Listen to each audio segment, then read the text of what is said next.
ng dilim, ako'y nag-iisa. Pipit ang bigat ng mundo, walang makakalinga. Tahimik ang luha, sigaw ng damdamin. Di ko alam kung saan ako patutungo rin. Ngunit dumating ka, tila liwanag sa ulap. Tahimik mong pakikinig, gumaan ang bigat. Dear Counselor, salamat sa iyong gabay. Sa bawat salita, unti-unting gumagaan ng buhay. Ang kwento ko'y naging kwentong tagumpay. Dahil sa'yo ako'y muling bumangon at naglakbay.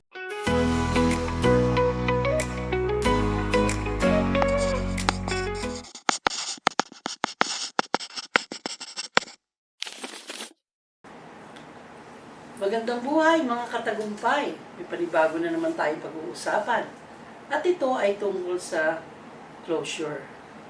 How do I move on without it?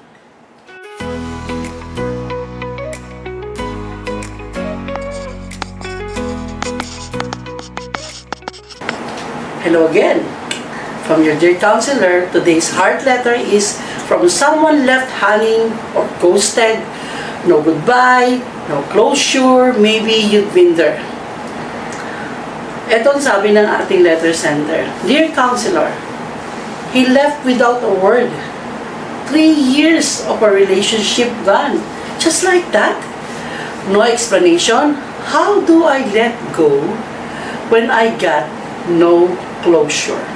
Ito po ang kanyang letter. Okay. Closure isn't always given. Sometimes it's chosen. You can heal without hearing sorry.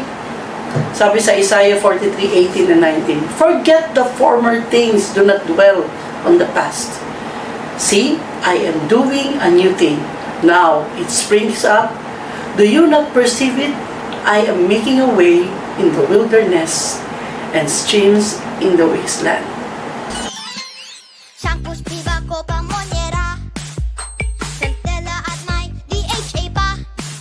May Bilberry, Marigold at marami pang iba. Siksik sa natural na vitamina. Memorize na yan. Para sa ating lahat na mag-aaral. Memorize, lagi mo lang tatandaan. Memorize lang yan.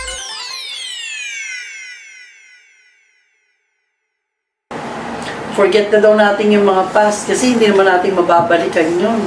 Ang pangako ng Diyos sa atin, meron siyang gagawin bago sa buhay natin. Pero tingnan natin yung mga practical closure, no? Closure refers to the sense of understanding, acceptance, and peace that comes with accepting the end of relationship and moving forward.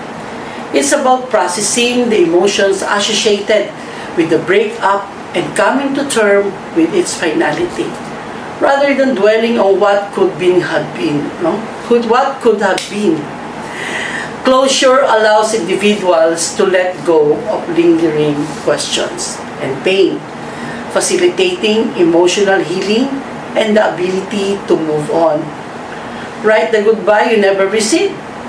Delete, not to be petty, but to protect peace. Rituals help. Ano mga dapat natin gawin? Burn a letter. Walk a healing path. Bakit? This is the new beginning ng buhay mo. A new beginning after a relationship ends is possible and healthy. But it requires processing the past relationship and achieving closure. This involves understanding the relationship and accepting the situation and focusing on personal growth and well-being before moving on to new relationship. Make space for the new. Talk to a trusted mentor or coach. No, silence doesn't define your worth. You don't need their permission to move forward. Kasi kailangan naman talaga i-validate yung feeling. So, wag na lang nating tanungin yung iba kung anong gagawin mo. Basta ikaw mismo, para sa personal growth mo. You only need peace. And that, dear friend, it's something you can choose today. Araw-araw ang digmaan. Umaga't gabi sumasabak sa laban. Dapat protektado ka outside at inside. Immune Advance contains 4 active ingredients gaya ng lagundi, malunggay, non-acidic vitamin C at zinc. Tulong pampatibay resistensya para tulong proteksyon. Isama pa ang proper diet at exercise. Para katawan ay handa, Immune Advance helps support a healthy immune system. Immune Advance ang sandata. No approved therapeutic claims. Ang Immune Advance ay hindi gamot at hindi dapat gamiting panggamot sa anumang uri ng sakit. Available in Shopee, Lazada, and other leading drugstores. Platinum Pro, ang bisa ng 600mg caplet at yerba buena, moringa, lagundi at vitamin C na mga go food for morning flexibility and whole day mobility. Kaya walang aray sa palaging pagkilos. Platinum Pro. Platinum Pro. Healthy acceptance in the closure of a relationship involves acknowledging the end, processing emotion, and finding a way to move forward, even if it's not in a way that provides complete answers or satisfaction. It's about accepting the reality of the situation, understanding your feelings, and focusing on self-growth and new experiences. Mga katagumpay, mag-move on para sa sariling growth. Dahil naniniwala tayo, pag kinalimutan natin ang nakaraan, makaka-move on tayo. Kahit walang closure, kahit walang sorry, kahit walang ano pang malinaw. Basta sa atin, ang malinaw, yung personal growth natin. Move on. Kasi ang Diyos naman ay lagi nandyan para tulungan tayo. Magandang buhay, mga katagumpay. Paano ka magpapatawad kung hindi man lang siya humingi ng tawad? Paano mo isasara ang isang kabanata kung hindi mo alam kung bakit ka iniwan? Sa Dear Counselor, natutunan nating minsan hindi dumarating ang closure mula sa ibang tao. Minsan, kailangan mong likhain ito sa sarili mo, sa tulong ng Diyos, sa proseso ng paghilom. Ang sakit ay hindi agad nawawala, pero hindi ibig sabihin na hindi ka na makakausad.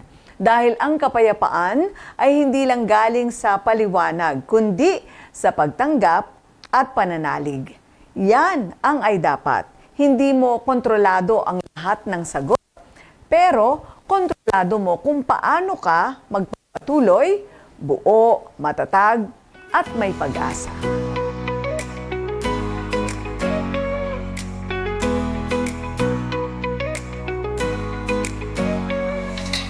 Sa gitna ng dilim, ako'y nag-iisa. Bigbig ang bigat ng mundo, walang makakalinga.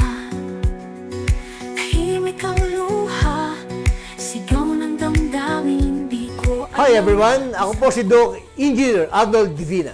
At ako naman po si Aida Gonzalez and we are your hosts here on Tagumpay It's All Good. Dito sa channel ito, we bring you real stories, inspiring journeys, and good vibes na siguradong magpapalakas ng inyong umaga.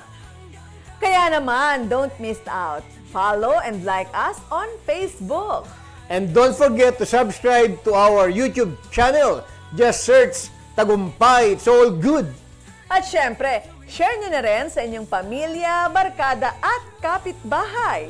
Let's spread good news, good vibes, and God's goodness. Dahil sa Tagumpay, it's all good!